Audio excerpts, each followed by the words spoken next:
episode 226 of the CRICKETher Weekly. England v New Zealand concluded this week at Lord's in a total whitewash by England of New Zealand, and England winning a record 13 matches in this summer. So we're going to reflect a bit on, I guess, New Zealand's kind of perspective on that, Sid. I didn't end up using this line in my piece, but Sophie Devine a couple of years ago said that New Zealand had flushed a match down the dunny, but it feels like they've flushed so many down the dunny this summer in England that the dunny's officially blocked. So what's going on? What's going wrong for New Zealand, do you think? I think that they're just in a really difficult kind of structural position within cricket and everything. That we've talked to people that have been over here with the team, and there's just no resources for women's cricket in New Zealand. At the end of the day, they're a very small country, or rather, they're a very lowly populated country, which doesn't help because they've got quite a small population and on two reasonably large islands, which alone makes it difficult because it means that their domestic system has all the expense of having to travel long distances and between islands.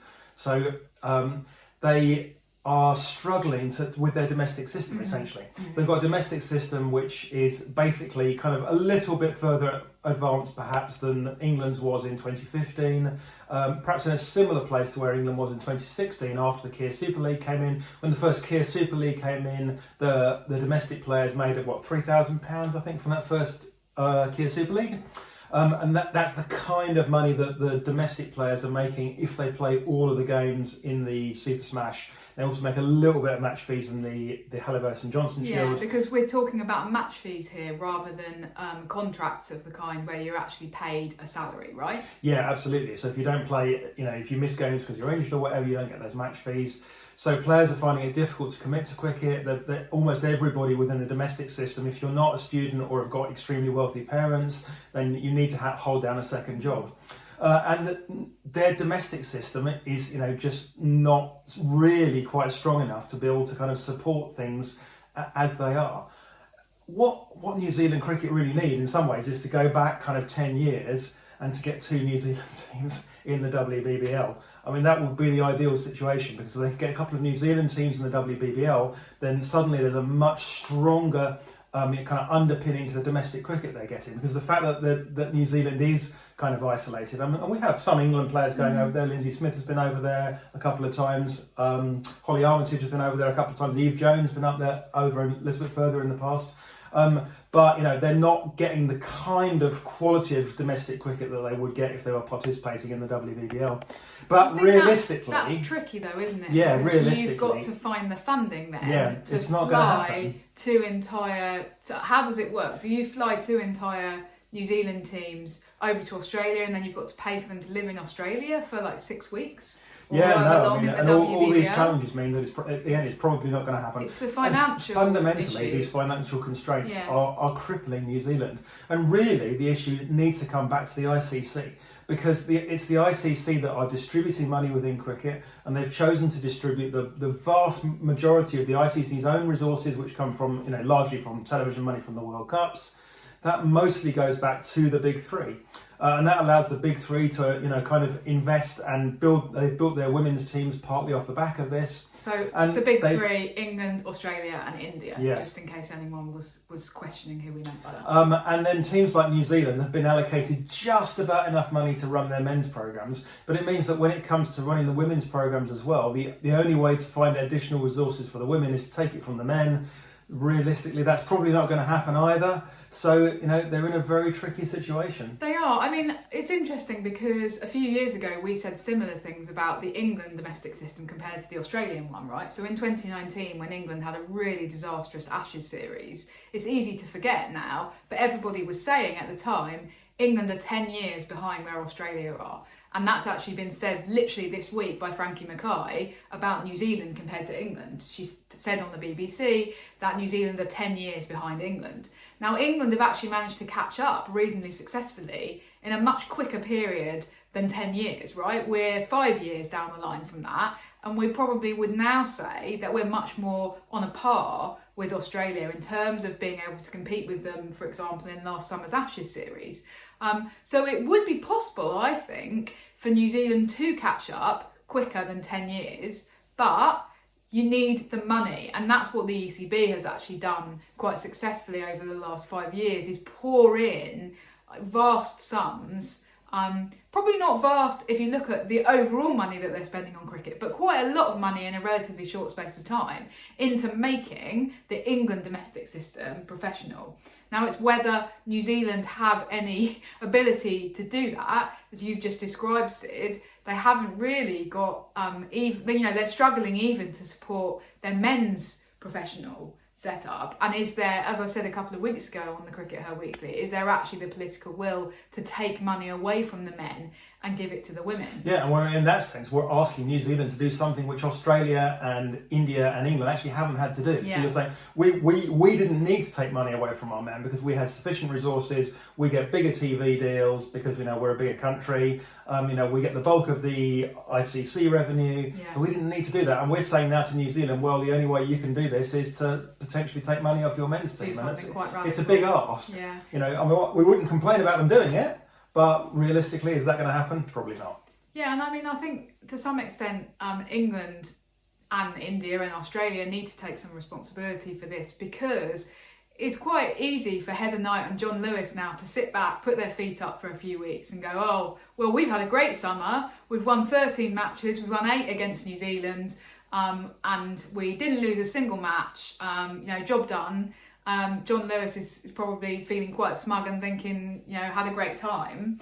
But actually, non-competitive matches are not good for women's cricket. This isn't an original thing. We've reflected on this before. Lots of other people have said this, but we've actually literally seen it.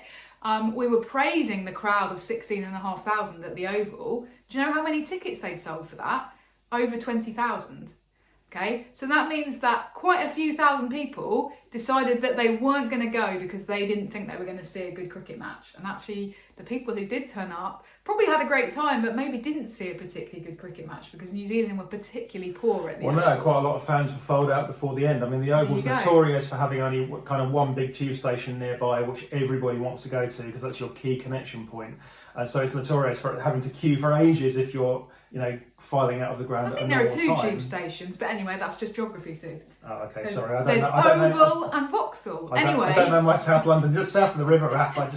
Yeah, but no, point taken. And so I don't think that that England can just kind of sit back on their laurels and go, oh, well, that's fine, we'll just, for starters, terrible preparation for England's World Cup campaign to have had 2 very non-competitive series back to back, and now to have an enormous gap between now and the World Cup where they're not going to be challenged by anybody because they're not going to be playing anybody. So complacency should not be on the agenda for England. Smugness should not be on the agenda for England. This is a problem that cricket needs to address globally, collectively. Unfortunately, given the ICC's track record, we're not massively hopeful. Anyway, we did have an exclusive this week, Sid, on the website. We don't get very many on CRICKETher these days. That's because you mostly give them all to the Guardian. Giving them to the Guardian, what can I say? It's quite nice to be paid for my work occasionally. But we had this one on CRICKETher, and that is that New Zealand cricket were and have confirmed that they were officially offered a test by the ECB.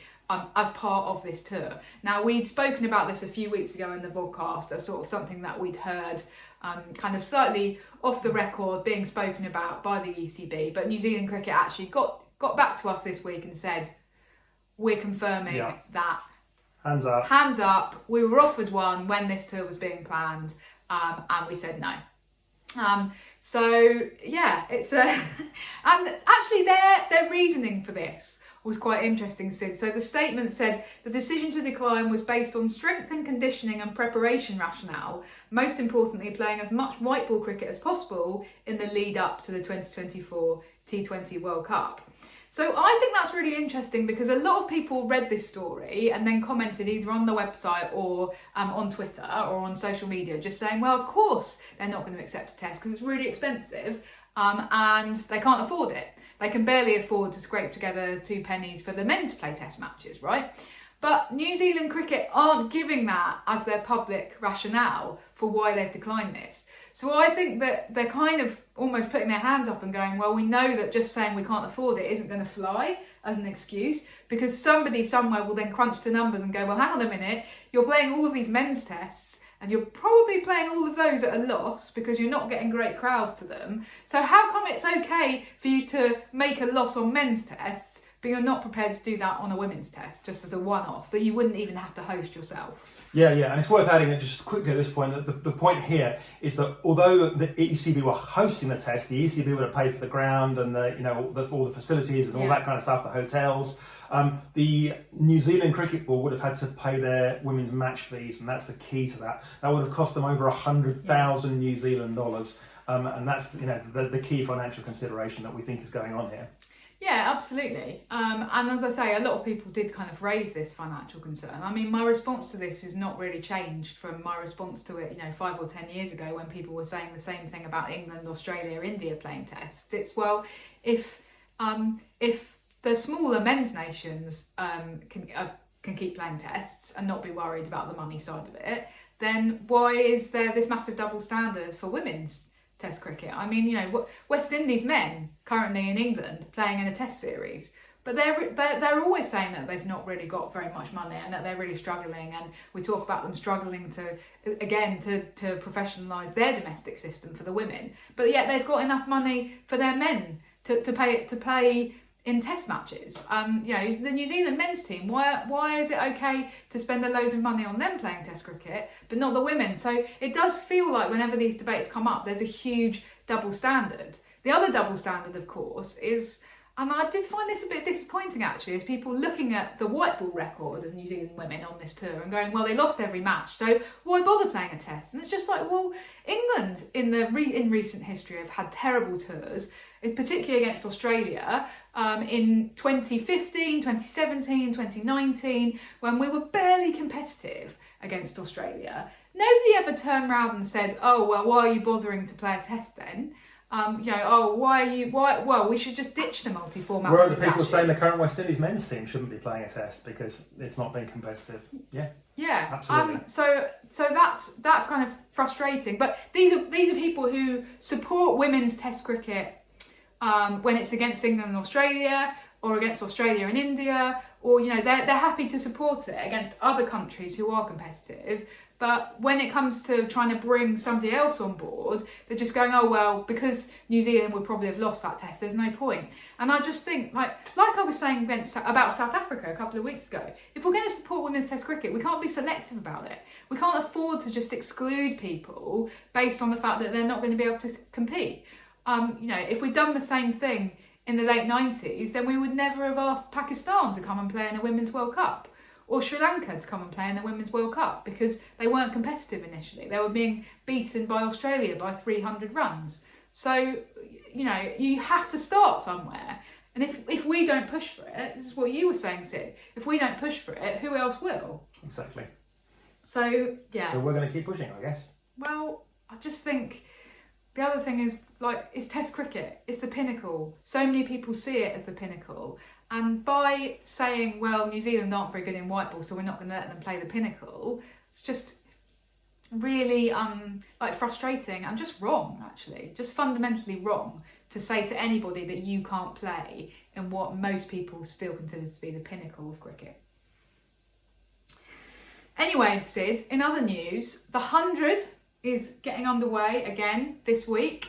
We're actually going on holiday, so we're going to miss the start. We're going to have to catch up via scorecards and potentially some live streams, I guess. But yeah, 4th edition is happening, and it's going to be an interesting one.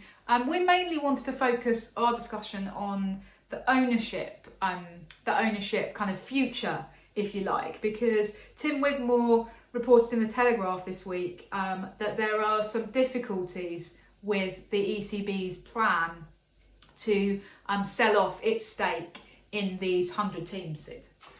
Yeah, so what the ECB wanted to do was to sell a non-controlling stake. So they wanted to sell 49% of each of these teams to some very rich businessmen, either from the Middle East or from India, possibly from America. Certainly they didn't seem to be hopeful that they'd find anyone in the UK that was interested in buying these. But they were hoping to find some rich overseas businessmen that would buy a non-controlling stake in these teams and then give them loads of money. But, exactly as we said, on the CRICKETher Weekly several months ago when we first talked about this, the funny thing about, Indian billionaires and Middle Eastern billionaires is that they didn't get to be billionaires by being stupid. So unsurprisingly, what the ECB have found is that these billionaires are not really interested in giving you a load of money for nothing, which is effectively what a non-controlling stake would be. So this leaves the ECB in a bit of a bind now. And it's going to be really interesting to see where they go next. Because what they're clearly being told by these overseas businessmen is like, well, we might, but we're not going to give you loads of money. We're not going to pay billions of pounds, dollars for a non-controlling stake in these teams. That's not going to happen. And the ECB's hope, right, was that the counties who have currently got the 51% stake would be happy to sell some of that off, right? Yeah, but Tim Wigmore is reporting that most of the counties are going, no, we want to hold on to our 51% stake. They want to be in control, unsurprisingly. Yeah. So you've got a bit of a standoff. Now, but the really interesting question is what happens now and what the ECB's game all along was. Because one move that could now happen is that the ECB go back to the men's counties and they go, look guys, we've been unable to sell a 49% stake. I think what we're going to have to do is just sell all of it, and we're going to have to give the Indian billionaires full control of the 100 sides, otherwise we're not going to get any money. And honestly, you guys, the men's counties, several of them, our understanding is have already effectively banked this money. They're not, of course they haven't literally banked it, but psychologically they've made all their calculations about what's going to happen in the next couple of years based on getting this huge injection of cash. So the ECB have got them kind of in a difficult position. Yeah, so the ECB could now go back to the men's counties and go, well, I'm sorry guys, we couldn't sell the 49% stake, we're just going to have to sell the whole lot. What are you going to do?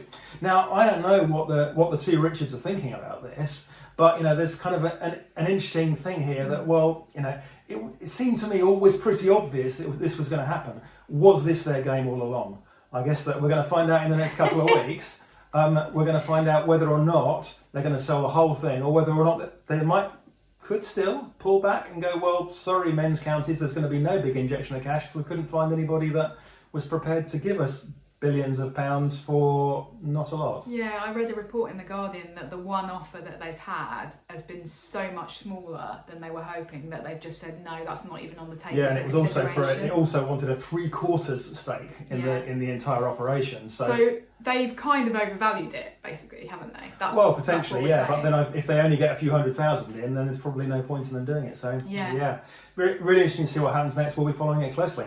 Absolutely. And finally this week, something else that you have been proved right about. Congratulations.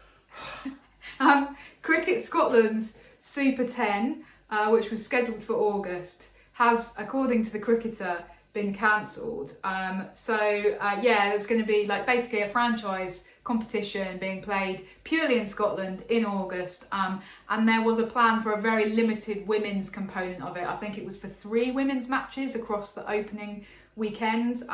We said at the time there's a massive clash with the 100, so all of Scotland's best women players are going to be in England playing in the 100, and they're not really going to be dashing back up to Aberdeen, was it?